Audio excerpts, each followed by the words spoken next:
November 12th, 1979. It was the Monday after Veterans Day that year. Mike Olson and his brother Jeff tossed their bags into his pretty new maroon-colored 1979 Pontiac Grand Prix, and then they hit the road, leaving chilly Minnesota for the beaches of Florida.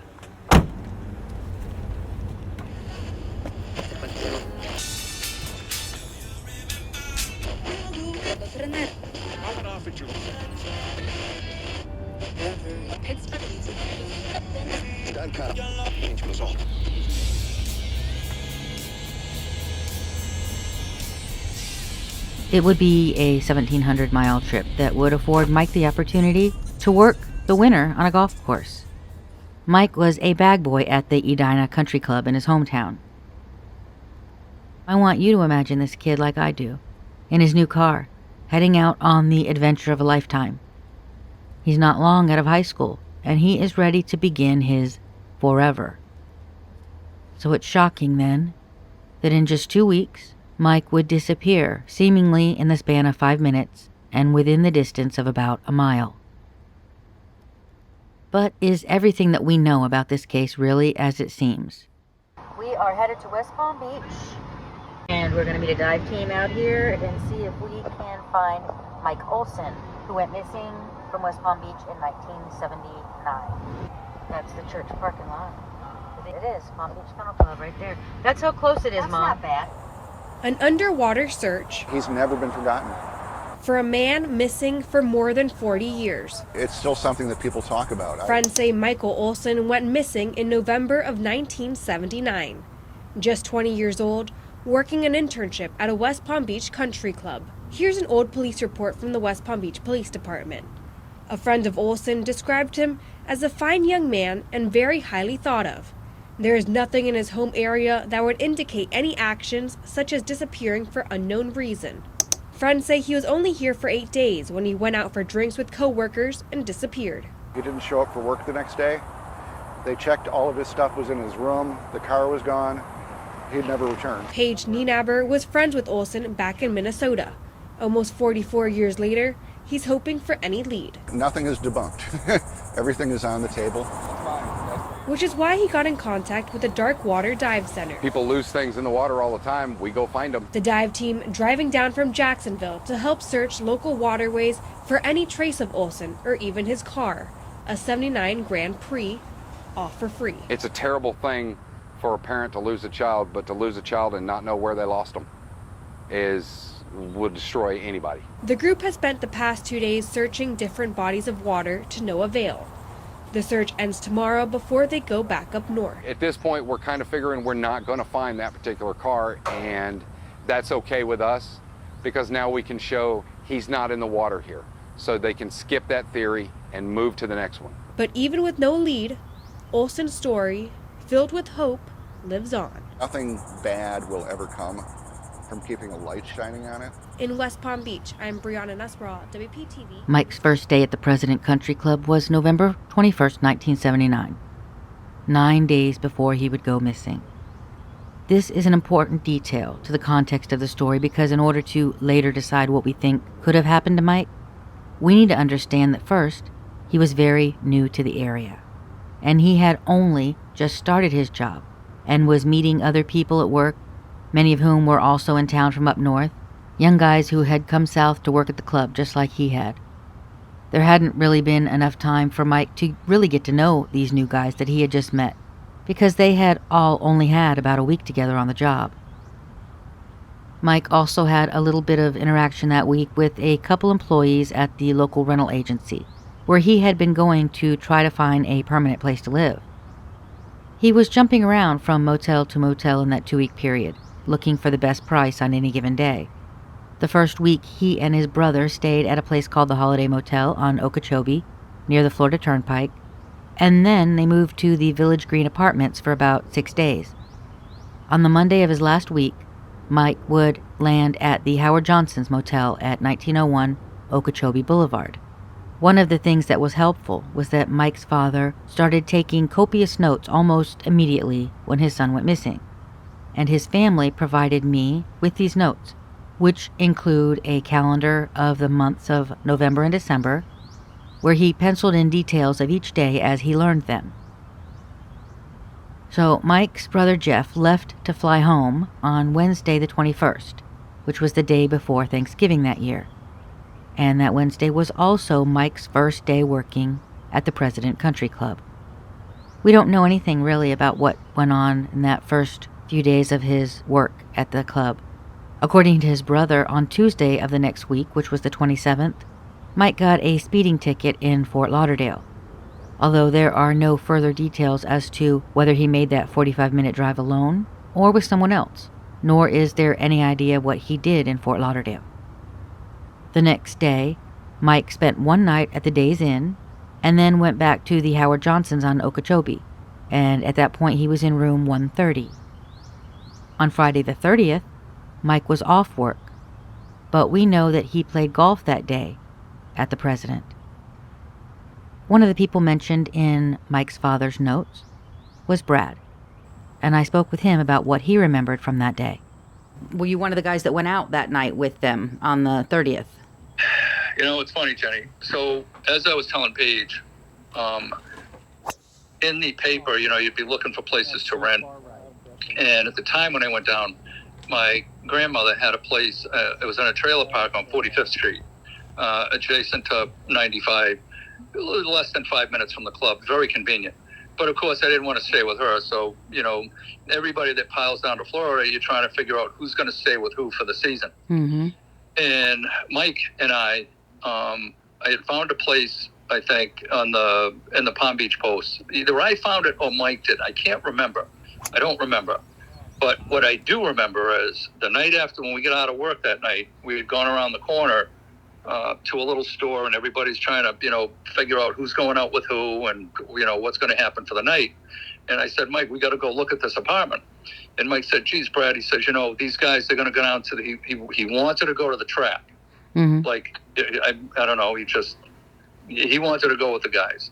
Almost like, you know, he had broke loose from Minnesota, and he was out, you know, he was going to have some fun. Everything, yeah. You know, he wanted to experience everything. So, so that night he says, look, Brad, you know, why don't you go take a look at it? And if you like it, I'm in with you. I'll bunk with you. I said, fine. So I was not with them. In answer to your question, I didn't go out with those guys that night. You know, and I wish I had. Yeah. So you went to check out the apartment that night? So what we did, so it's funny, we left there and the apartment was somewhere off of Okeechobee. And Mike, Jimmy, and myself went back to his room at Hojo's. So we went back there that night. We went there, Mike, you know, quickly washed up, you know, kind of spruced himself up a little. And him and Jim were leaving to go to the track. And I was going to leave from there. And I went to go find this place off Okeechobee. And so I wound up driving, and I couldn't find the place. Like, either the address was wrong. Then I tried calling the phone number from a payphone and couldn't get the guy. And I'm like, I got fed up, and I said, you know what? I'm not doing it. So I wound up I went back home. So the next day, when I got to work, I think Mike was on a late shift to come in. I can't remember what the time frame was, but I know that the golf director, this guy, Jack Sanford, who was Rick Jensen's boss. So Rick Jensen was the golf professional. Jack Sanford was the golf director. So, you know, Jack kind of ran a real tight ship. And I didn't want to see Mike fall to the wrath of Jack if he didn't have to. So he was late. So I called up the hotel, Hojo's, and I asked them, I said, look, ring whatever room he was in. Lady rings it. She said, he's not answering the phone. I said, look, do me a favor. I said, send somebody up to his room and roust him, because he's got to get to work. So I called back maybe 20 minutes, a half hour later. And she said, look, nobody slept in this room. You know, someone's used the bath, you know, the towels. There were some towels, but no one slept here. And I was like, at that point, Jimmy was at work, and I remember calling up to the bag room. I remember talking to Jimmy, and I said, hey, where's, you know, what happened? And he said, what do you mean? I said, well, he's not in his room. And he said, Jesus. And I asked him, did he meet did you meet a girl? Or he said, no. And that part, I think he said that he dropped him off at the church, or he got dropped off at the church. And I said, but where were you guys? He says, we went to the track. He said, and Mike had, if I remember correctly, he said Mike was wheeling trifectas. And I'm not a track guy. I don't know the terminology, but he said, Brad, I think he hit a trifecta. So I guess he was, his pockets were full of money. So, and that was it. I said, so where'd you go afterwards? He says, well, we went down, and I thought he had said bogeys. Were you one of the people that went then afterwards to the hotel room after, and looked at it, saw it afterwards? What happened was Jim and I had gone, after we got out of work that night, we just couldn't believe it. We just couldn't believe that something like that could happen. So we went to Hojo's, and, you're looking around, you don't even know what you're looking for. You're hoping that he came back. You're hoping that something, you're just looking for anything. Mm-hmm. And it's funny, there was a key in the parking lot, a key, but it didn't mean anything to us. It wasn't his key. It wasn't his room, but there was a Hojo's key in the parking lot. Now, back then it was an actual key, right? It wasn't a card like today? It was a key with an oblong, like an oval, probably about 3-4 inches, and it said, it'd say Howard, whatever it says, Howard Johnson, but it has a room number on it, on the tag, not the key. And it wasn't his room number? It was not. No, it was not. Yep. Okay. Now, oh, you picked it up, and what did you do? Take it to the to the desk? I think we dropped it off at the front desk. I think, but I don't remember. I don't remember. And did they let you into the room? They actually let you into the room? They did not. No. Oh, okay. We were in that room prior to, so that was where, when we got out of work, we went around the corner to the little store. You're picking up cigarettes, grab a beer. And it was from that store, when everybody decided what they were going to do for the night, that's when Jim, myself, and Mike went back to Hojo's, and Mike washed up and probably put on put on some normal clothes, right. Because you had to dress, and it was like we had these uniforms we had to wear. Mm-hmm. So he changed out of that. He put on some fresh clothes. And it was at that point we were back in the room, but not after that. The fact that the clerk that went up there said she saw maybe it wasn't slept in, but there were towels in the bathroom. That's probably, how I knew she was in the room. Right. She had to be. Right. I was there when that happened, so I knew he had used the bath towels. So it definitely sounds like he never made it back to his hotel room that night. Mike could have wound up going up to Okeechobee. He could have, instead of going right, he could have gone left. But you wind up going left, you could be left of the turnpike. You could wind up in, it's developed now, but it wasn't then. You could wind up going, who knows? You know what I mean? But let's say you get lost. The theory would have to be, if you've got a missing person and a car, and and the fact is that this is misadventure, and he drove into a body of water. How else is he gonna? Right. So there are places we want to check for sure. Yep. And see if that's the case, because there are only limited possibilities of what happened, and that's one of them. The other one, he could have been carjacked. That's the in a short amount of time, though. Like you said, it's a short amount of time. That's what's weird to me. At that time of the morning, usually, someone's not gonna. I in my opinion, I can't see somebody, jacking them at 4:30 or 5 o'clock in the morning.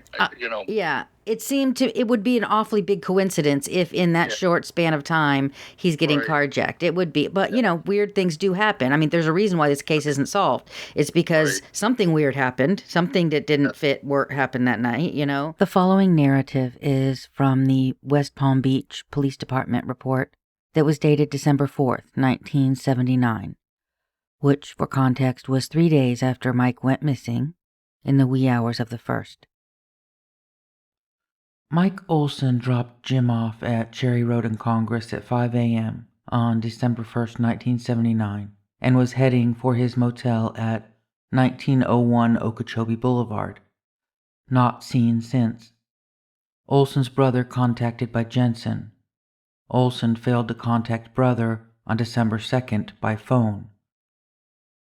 In speaking with reporting party and Jim, the story thus far is: missing person Olson received a $700 check from home this past week.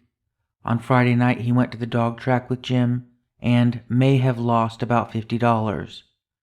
From the dog track they went to the Wildside Bar and then to Mr. G's until Mr. G's was closing, at which time Olson dropped Jim off at Cherry Road and Congress Avenue, where Jim picked up his vehicle and went home. Olson had stated to Jim that he may be a little late to work Saturday morning. He was due at work at 7 a.m. but failed to arrive. It does not appear that he returned to his room at Howard Johnson's on Okeechobee Road, as his bags and clothing are still in the room. He was supposed to call his brother on December 2nd in Minnesota, but failed to do so. Ryder checked with County Jail this morning. Mr. Jensen states that Olson's mother telephoned the golf shop this morning and they had not heard anything from Olson yet. On the last night that Jim and Olson were together, Olson made a statement that he had a 1,200-mile drive ahead of him, but it's unknown to what he referred. After taking this report at approximately 9 a.m. and speaking with friends of the missing man, Ryder put out a bolo and had the vehicle and man entered into FCIC on December 3rd, 1979. And this confirms the timeline for it being reported to police. They were called on Monday after Mike had gone missing in the wee hours of Saturday morning. There were a couple other more details that I noted from a January 1981 article in the Minneapolis Star that was written by Ann Bratis. And here is what Mr. Olson repeated to this reporter in Minnesota in 1981 about what they knew of Mike's last hours before he went missing.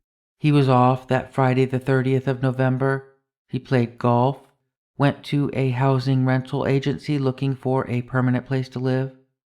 About 6 p.m. he joined friends from work to go to the dog races about a mile from the Howard Johnson's parking lot. You see that where it says El Dorado? That's where the motel was. He and the guys were gambling some, but nobody knows how much he won or how much he lost. He wouldn't have been able to get in this way in the front thing, so if he overshot it accidentally, we're getting ready to go. This is the overpass, that's the highway. Okay. And we're going to be going onto the causeway. In other words, this is the way he would have gone had he gone straight. If he made an accident. Made an accident. Right. So then we're going to go back and then come back. Yeah. Gotcha. So that tells us that it's 1981, a year after Mike went missing, and it is apparently still not clear if Mike won or lost that night at the track, which doesn't quite fit with the number of people who told me in interviews that they had been told Mike had won and been flashing around a lot of cash. That was the narrative that wound its way through the President Country Club bag room and up to Mike's supervisors. Rick Jensen was the head pro at the President Country Club in 1979. Scott was Jensen's starter and second assistant pro. He had more contact with the bag room staff than anyone. I recall that Mike and a few other guys that worked at the club were out. I want to say they went to the dog track. Mm-hmm. And I recall Mike getting some money from his parents for like a down payment or a deposit for an apartment, I believe. Mm-hmm. And that he might have been flashing that around that night. Get in the right lane. In 1/4 mile, arrive at 1901 Okeechobee Boulevard. Okay. On the right. So, I don't know how he would have gotten into there. He would have had to make that U-turn or gone down one of the roads prior to it. And there is all this you're recording here? Yes. We're going to come back in the daytime too, so you can see it in the daytime, because it's good to see it in the night. You definitely need to see it at night. Is that the El Dorado right there? Yep. A lot of us used to play golf after work, and we'd play little money matches, and I can remember, Mike and I would play a lot together. He had just started working there, and we got to be buddies right away. We're on the same shifts together. And so if you're on the morning shift, you play golf in the afternoon after work. All single guys, and you'd get done, it'd be dark, and it'd be like, hey, what are we doing? And let's do this, let's do that. And so a few of us decided, hey, let's go to the kennel club and meet up there. And so that's what the plan was that particular night. Yeah, I don't remember a lot of what particularly happened at the kennel club. More so was from the kennel club, we decided we were going to go to a nightclub down the street called Bogart's. Bogart's, okay. And a few of us said, okay, yeah, let's do that. We'll meet there. And so I left the kennel club in my own car. I was by myself and drove down the street to Bogart's, which is on Congress Avenue. It's maybe a half a mile drive down Congress to get to Bogart's. Bogart's is, again, right, Congress and Okeechobee, so maybe a mile. And I got there. It was very crowded, and I had quite a bit to drink. Again, just mingled with the crowd at Bogart's for a little bit, walked around, didn't see anybody from my gang at the kennel club. And after a while, I was like, well, I guess nobody decided to come to Bogart's, so I went home. Now, because Dave kept mentioning Bogart's as the name of the bar, after I spoke with him, I did some research and asked him again the name of the bar that he recalled.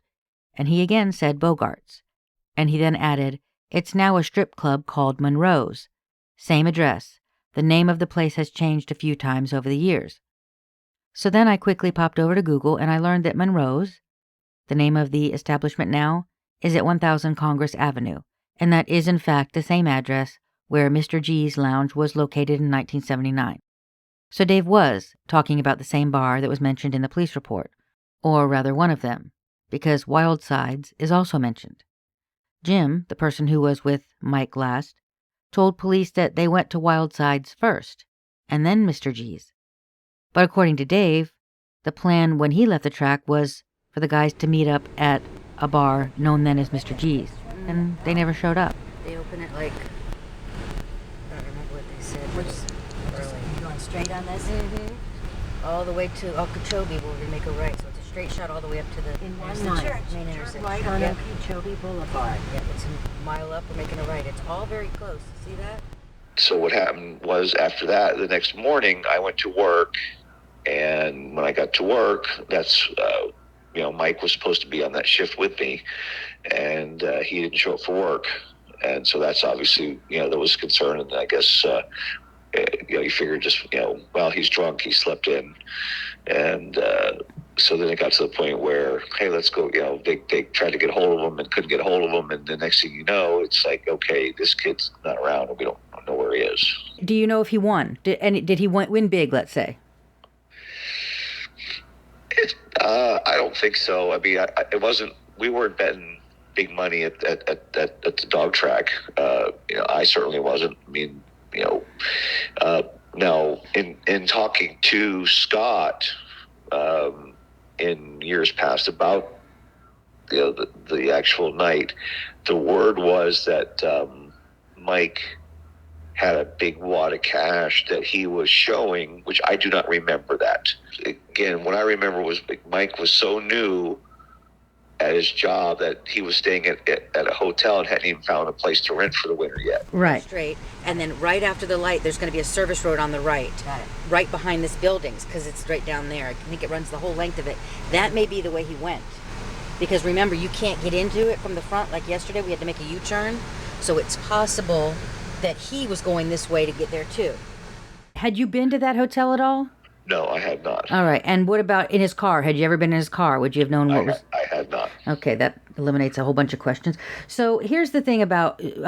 Scott would have only known what other people told him because he wasn't there. And that's what Scott was saying and Richard was saying. And I think that's because that's what they were told. They weren't there. They're repeating what they were told. So it's hard to know if he won or not because You know what I mean? Do you? You're right. Let me ask you this: when they came, I assume police came and talked to you guys at. I think it was at the club, right? The police never talked to me personally. Oh, lovely. Well, that's why. I remember Mike's father coming to meet me and talking to me and asking me some questions because I was one of those guys who was at the kennel club with him. But again, so Mike and I I got separated from the other few guys heading to Bogart's. So that's when I texted you back and said I don't know how much help I'll be, because once Mike was leaving the kennel club. Again, my own theory is that's when whatever happened, but I wasn't with him then. That long ago, I don't remember a whole lot of what we did at the track itself. I just remember that the story was we all went and we were betting and drinking, probably drinking more than we were betting. Yeah, because none of us had that kind of money to bet big money. But Right. But the thing that me personally that I remember was leaving the kennel club by myself, expecting to meet up with him later. And then after about maybe 30, 45 minutes of walking around Bogart's, in a big crowd and realizing, okay, I need to get home. I just went home. So that was just me personally I just felt bad about the fact that I never hooked back up with him to maybe I could have told him, hey, you need to get home. We got to go to work tomorrow. But Yeah. And you don't really remember from your own memory him flashing any money around. You just remember hearing that from other people. That is correct. Okay. And so that Saturday, the next day, you're at work. He doesn't show up. And did you, at that moment, do you remember when you first heard that he went missing, or you knew because he didn't show up? But when did you hear that he was missing? I would say it was not for a day or two that somebody, we all of a sudden heard that, okay, he's literally missing. I mean, I think there was a thought that maybe he decided he didn't like his job and went home. Just took off and just just decided, I'm out of here. That was a thought from when he didn't show up for work at all and nobody could get a hold of him. Was like he must have just left town. He just didn't like what he decided to change his mind, didn't want the job and took off. So that was your initial gut feeling when you first heard it. There was nothing nefarious. You just thought, well, correct. Okay. Yeah, that makes sense then. I didn't really think anything bad had happened to him until the police started showing up and forgetting Scott was the one saying, it's like we got this poor kid is gone and no one knows where he is and he he's missing. And so that's when all of a sudden we were like, oh no. You don't remember who the police spoke to, seeing them speak to anybody? Like I said, to me it would have been Scott, Brad, Jim would have been probably with the guys. Mm-hmm.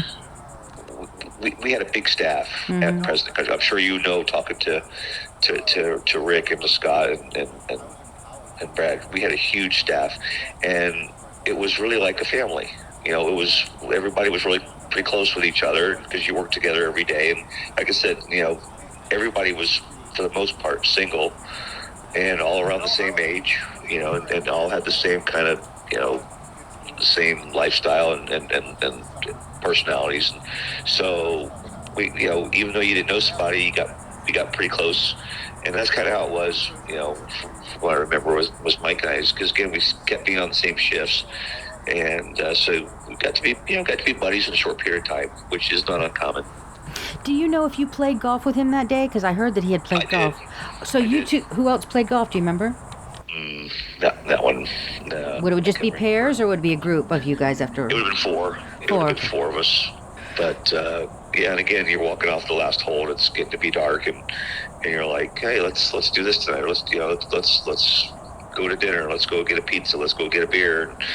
And there was a little pizza place right down the corner from the club that we used to go there just all the time, and just that's where we'd start, would be go get a pizza and have a few beers, and then from there it'd be like, all right, what are we doing now? So that's kind of how that night started was, yeah, let's go down to the Kennel Club. Okay, sounds good. That 1981 story in the Minneapolis paper ended with this. Back in Edina that Sunday evening, the Olsons were waiting for their son's weekly phone call. The phone never rang. By Monday morning, the golf pro at the West Palm Beach Club called the Edina Country Club, and employees there told Sue Olson her son was missing. Mike's father said, The thing of it is, there just aren't any leads. Nobody knows anything. It's that not knowing that's worse than knowing. I could understand his running away, his death even. At least you know. When someone disappears, you're dealing with a totally different element than death. You start questioning everything, even God. Tell me what you did yesterday. What we did yesterday, we went out to HCI College, and we figured it up last night, we managed to search around 13,000 square feet underwater in both retention ponds and the small canal that connects them. A plethora of beer cans and garbage, and that surprisingly it was clean. So it actually surprised us. We did get excited one time, but unfortunately it turned out to be a grocery cart. No, there's another grocery cart. A grocery cart. Grocery cart. My heart jumped when my detector went off, and I thought, oh my God, and I felt it, because you can't see anything, it's everything by feel. So I'm feeling it, and like, this bends like a bumper. Oh my God, oh my God. And then I reached in and realized it had a plastic top. It was a grocery cart. I was waiting for a call. We were driving 3 hours, and I said, let me just have my recorder ready just in case. The TV guy asked, what my hope was, and I said, I'm a Minnesota Vikings fan, so I don't believe in hope. All you do is just, you keep your fingers crossed, and if anything happens, it's amazing. And that's kind of where we're going at with this, honestly, after losing that location, because we can honestly say he's not in there. No. We just want to rule him out. That's, unless, if he's not in the places he's looking today, I don't see him going way far afield, a mile up that way. Yeah, no. I think the farthest we're looking to search, if we don't find him today, is going to be the Clear Lake area, the retention pond on the other side. So we're hoping, unfortunately, if we do find a vehicle, even if it's not his, that halts us.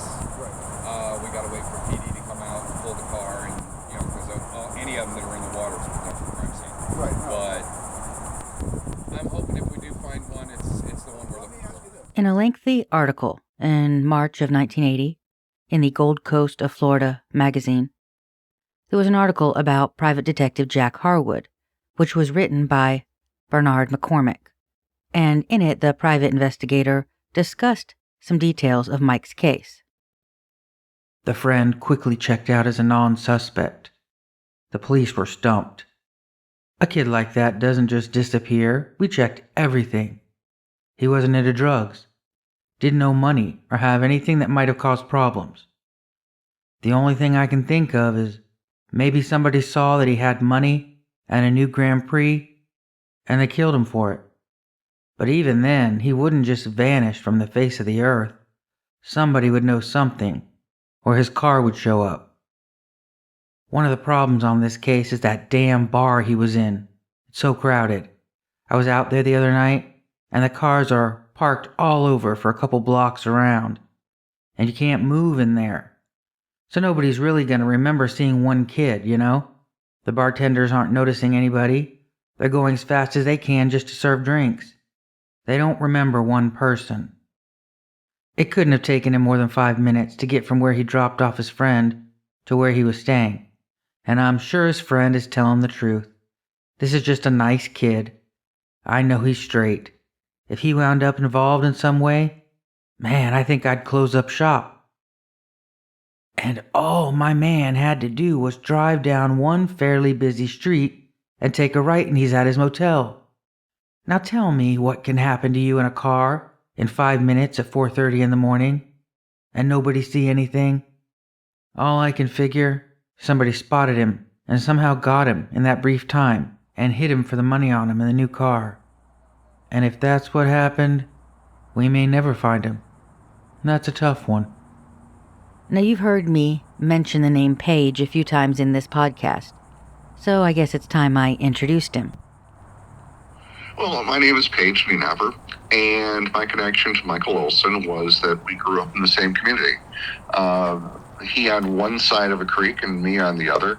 I mean, I think that the one of the commonalities that you see when people discuss Mike was great kid, hard worker, dependable. In 2020, a radio station in Florida that I was consulting was working on creating a podcast about Florida mysteries.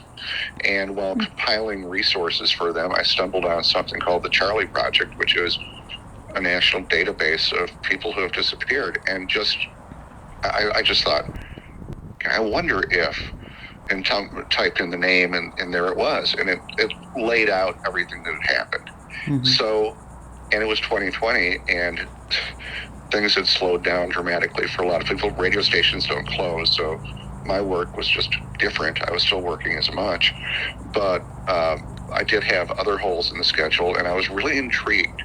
How does a car disappear? That was the thing that just... Right. I couldn't get past. How does a car disappear? So I was able to, using various resources, find out, where the hotel was. And in 2020, there had been a story not that long before about the Oklahoma State Police. They had gone out, they were doing a training exercise to train their officers how to search for, cars in water. And at the training exercise, they found 2 cars. Yeah. And they were both from separate stories, but cars full of young people who decades before had just disappeared, either on the way from prom or whatever. So in the course of just kind of digging into this, and as I was so intrigued about the car, I found some aerial photos now of where his hotel had been, and then where where it was, and now it's a furniture store, and right behind it there's this kind of wedge-shaped pond. And I immediately thought, oh, there it is. That's got to be it. Right. So, and there's certainly a lot of places that he could have ended up in the water, and it's possible that he is. But I reached out to you because I needed somebody to kick me in the head and get me to think differently. And you did from the very beginning. I realized how much of a passive-aggressive Minnesota Lutheran I am compared to you, because you came in and just started, what about this person? What about this person? What about this person? What about the guy he spent the night with? What was, did you think about the guy he spent the night driving around with? And so all of that really, for me, you lit another fire under me, and you've gotten me to look at this in ways that I had not before. If there was alcohol involved, maybe he wasn't, on alert or really aware of, other things going on. Somebody, if they had tagged him, so to speak, at the Kennel Club or at one of the bars, they still would have had to know either where he was, what hotel he was staying at, which is unlikely. They would have had to follow him to the next bar. That's my, then follow him down Congress to the church to drop off his buddy for the night, and then follow him back up. And, it's 5 a.m. There's not a lot of cars out. If there was a car following me around and making the right turns and doing stuff like that, again, if I was, had some drinks, maybe I wouldn't be paying attention. But it seemed really unlikely for me, just in that small area, that somebody could have followed somebody for any length of time. Yeah, it was just down the road. So the idea that a carjacker encountered him, unless it's at the Howard Johnson's in the parking lot, which again, we don't have any evidence to suggest. There is one thing that's interesting to me is that key that Brad mentioned, him and Jim finding in the parking lot later that evening when they went after work, when he didn't show up to check. He said they found a key laying in the parking lot, and back in the day it wasn't a card key, it was an actual key with a little long, one of those oblong fobs on them. The thing, you drop it in the mail, it will get returned. Right. Well, it was a Howard Johnson's key, but Brad said it wasn't Mike's room number. And the one thing I wondered about that was, remember, there were 2 rooms on those last 2 days that had been associated with Mike, room 114 and room 130. For some reason, between Thursday and Friday, he moved rooms. And we think that's because he was paying day to day. But what if that was one of the keys that he had, the prior key, and it ended up in the parking lot, if there was some struggle that happened in the parking lot? We don't know anything about that because we don't even know. Brad could only remember that he thought they turned it in to the clerk, but we don't know if police ever even learned about that. And the other thing that was a problem for me, number one. Number two, where the story breaks down for me is after, so basically we got documentation from Mike's family. You and I were able to track down four or so people, 5 people that were mentioned in those notes. And when we spoke to one named Dave, and the listener's going to hear his interview, he was at the track. He's the only one we've spoken to that was at the track, except for Jim, but we haven't been able to interview Jim. You just got a couple emails out to him. But Dave said that the plan was that they were going to leave the track and meet up at the bar. So if the plan was to meet at Mr. G's, why didn't Mike and Jim show up at Mr. G's? That is the point in the evening that troubles me. Now, I did reach out to Jim a couple times, hoping to mine his memory for gold in the form of nuggets of details that he might be able to remember, particularly given he was the last person with Mike that night. I was unsuccessful in reaching him, but he did have a couple interactions with Paige via email, and this is what he said. Paige, although time has slipped by, the memory is always still hanging in the back of my mind. I do remember a private investigator was hired from a firm in Palm Beach. Mike's mom and dad would remember the details, and the investigator would know all the guys who were at the dog track that evening. There were 5 or 6 of us, and the last race was after 11 p.m. Then, because the rest of the guys had to work at 6 a.m., all went home. Mike and I drove to the Baptist church at the corner of Cherry Road and Congress and left my van, getting into his new Grand Prix, driving to the first bar, and we had a few drinks with no problems. Then we drove a few blocks to the Wild Side, which I had never been to before, but I felt it was a bit rough around the edges, although I don't recall any disturbances. As it was around 2 a.m. and I had to be at work at 6, and Mike didn't have to be in until 10, he dropped me off at church. I drove home, and Mike was staying at the Howard Johnsons at Okeechobee in 95, about a mile away, never to be seen again. We stopped at the motel later in the day only to find all his belongings were still there, along with his golf clubs. Days later, his mom and dad came down, and I took them everywhere we had journeyed the days earlier.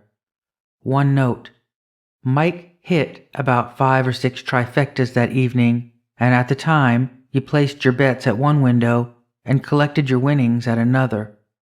To be honest with you, Florida has a lot of seedy characters. I worked another year in West Palm Beach and kinda lost my love for the east coast of Florida. Certainly a tragic evening, but never any remains of his car or himself. It is quite baffling. The private investigator sent me some pictures a few years after it happened, but I didn't recognize any of the individuals. Feel free to call me. In this retelling, Jim says that they went to Mr. G's first, and then Wildside, which was the strip club. But that's the opposite of what is listed that he told police in that initial incident report. It does, however, confirm that it was just he and Mike after the track, suggesting that nobody else joined them at the next bar, which still has me questioning why Dave showed up at Mr. G's, but Mike and Jim did not. In this letter, Jim also seems to confirm that not only did Mike win that night, which is the opposite of what the police report says, but that he hit 5 or 6 trifectas, which would have most certainly ended with Mike having a wad of cash. But unfortunately, when I spoke with him, Dave didn't remember any of them winning big that night. In an effort to get a bit more clarity on the Wheeling trifectas business, as someone who knows nothing about the dog track, what I did first was I pulled up the results of the dog track that Friday night in the Palm Beach newspaper, and I learned that Friday, November 30th, 1979, was actually opening night for the season, and they had a record opening night attendance, according to newspaper reports, so it was crowded. Now, trifecta betting is when you select 3 horses or dogs from a single racing event and predict which of the 3 will finish in first, second, and third position. And a popular way to bet, especially with lower minimums, is to box 3 or more and then wheel various combinations of their numbers. Boxing 3 or more horses or dogs is the most simplistic way of creating a lot of coverage. All of that I Googled. But then I asked someone with a far greater understanding of the dog track and betting about what wheeling trifectas would mean in the context of this story on that particular night in 1979. After looking over the race results in the paper that I provided him, here's what he said. It appears there were 12 races on that Friday night. As to the results, far right of the page, the Q indicator shows the pay for the quinella, first and second combo bet, and the T stands for trifecta, first, second, third pays. You will notice that really only races 4 and 5 from that Friday night yielded an unusually high payoff on the trifecta bets. Both paid over $2,000, which means even a $1 would pay over $1,000 on those races. Even more interestingly to me, in those races, virtually the same number combination paid off on each race. Race number 4 came in 561. Race number 5 came in 651. I mention this only because having played dog races, I know many folks, especially those that are not regular players, may well have been playing the numbers. Essentially just picking a combination of numbers and betting quinella or trifecta using the same 3 or 4 number box. That bet is either $12, 3-number bet, or $24, a 4-number bet. In theory, someone playing the 1-5-6 combo or those numbers plus one other would have hit those 2 consecutive trifectas. Is that likely to have happened here?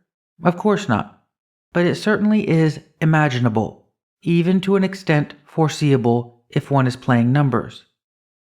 That said, after the 5th race, while the pays are pretty decent, there's nothing that jumps out as really big, even considering the value of the dollar back in 1979. Weeks later, I would go back and look at the dog track results again from that Friday night, and I realized that there were actually 3 races where the 561 number combination came out. The very first race, race 1, came in at 561, just like race 4.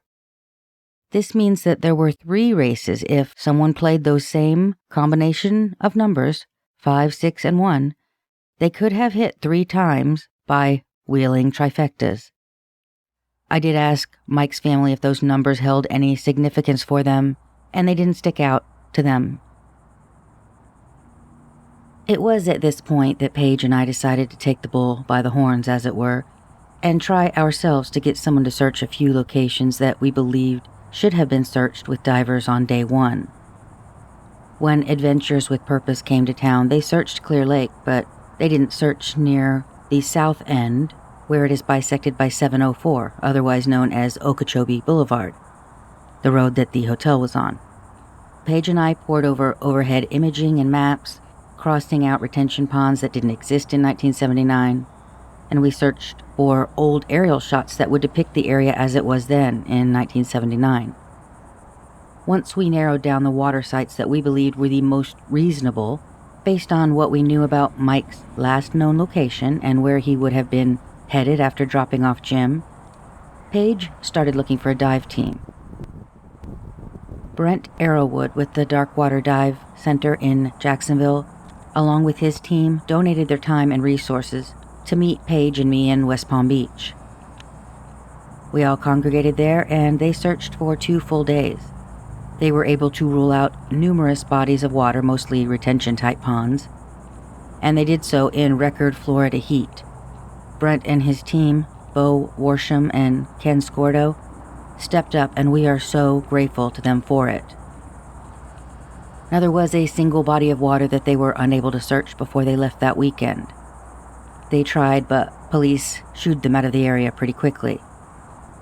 the south tip of Clear Lake that is bisected by 704, otherwise known as Okeechobee Boulevard. As of this writing, Brent was going to reach out to law enforcement again to see if he could make one more trip with his team and cover that area, and to get their permission to do so.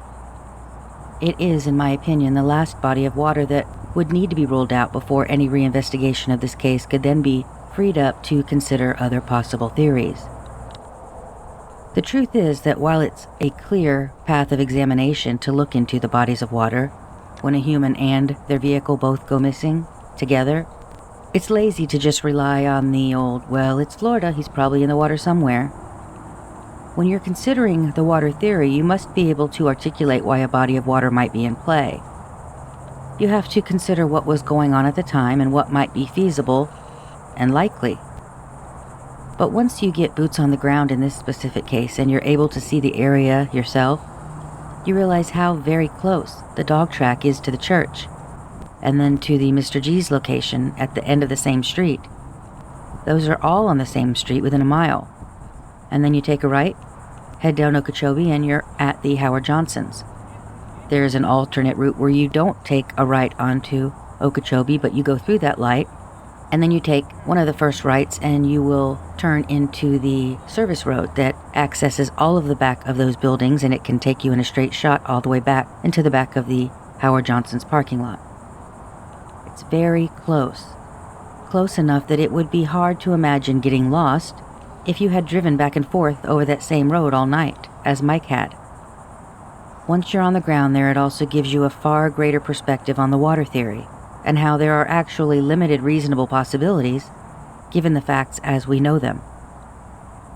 So what I'm going to do is I will update listeners if Brent is able to get permission from law enforcement to search that Clear Lake area, at which point, if he is denied access, then we're going to want to know if the West Palm Beach Sheriff's Department is going to search that area.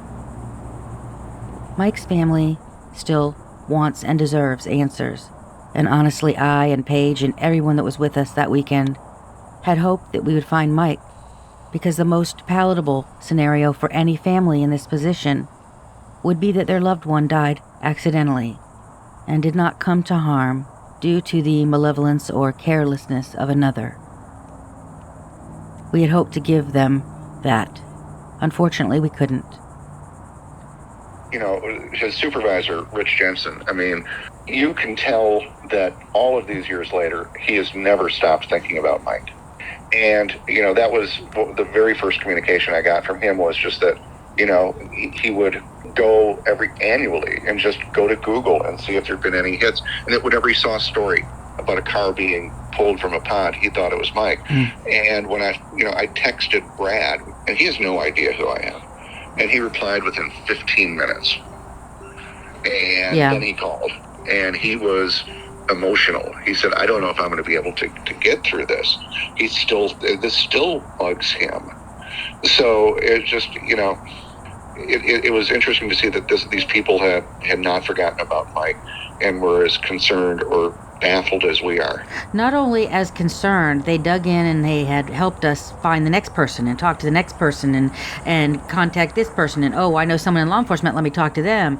Oh, let me get them to contact. I mean, literally through some of these people, I think it's a good possibility that the police are re-looking at this investigation simply because of information that, you know, has been passed on as we were opening up and people are remembering things. And I think it is a testament to who Mike was that all these people were going out of their way to do that. If you have any information about Michael Olson, what happened in 1978, how he may have gone missing, please contact the West Palm Beach Police Department. Mike's case number is N75189. Thank you guys so much for listening, and I want to take a minute to thank specifically all of the people that helped me this season. Paige and I really worked together on all of this, putting it together. Finally, I want to thank the guys. All of those guys that I spoke to, asking questions about a guy that they knew decades ago for a very short time. Thank you to Rich. Thank you to Brad. Thank you to Scott. Thank you to Dave. Thank you to Randy. Thank you to Tom.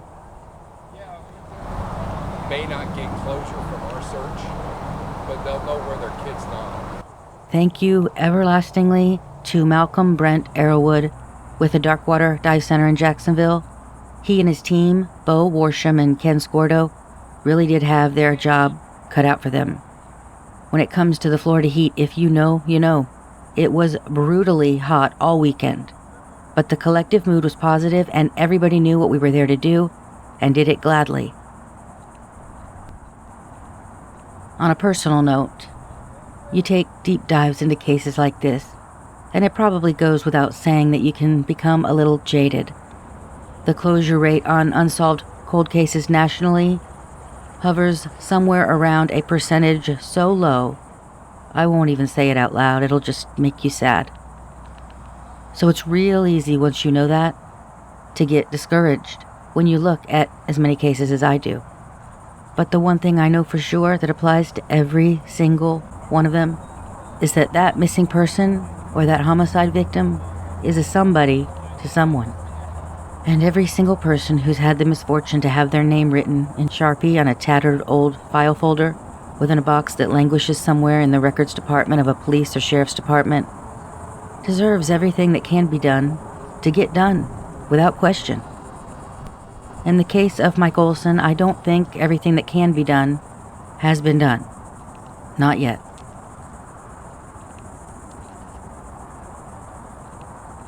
I truly hope that law enforcement is giving this case another look. You would come out covered with leeches. Oh, yeah? We're almost at the bridge, Bo. You guys have leeches down here? Not on us. Okay. And I don't necessarily fault how long it got taken to be reported because just like you said, like Dave told me, he said, you know, I don't recall thinking anything in the beginning other than just like what you told me. Well, I guess he didn't like working here. He was going to go home because it wasn't being really all the details being shared. Like his car's missing. There were still things in his, you know, things were still in the room. People didn't understand that until I think your family showed up at the country club and started asking questions. I kind of feel like maybe I was a little too naive back then to imagine that this would happen and this would still be the case. That it's at. Yeah. It's hard. Still.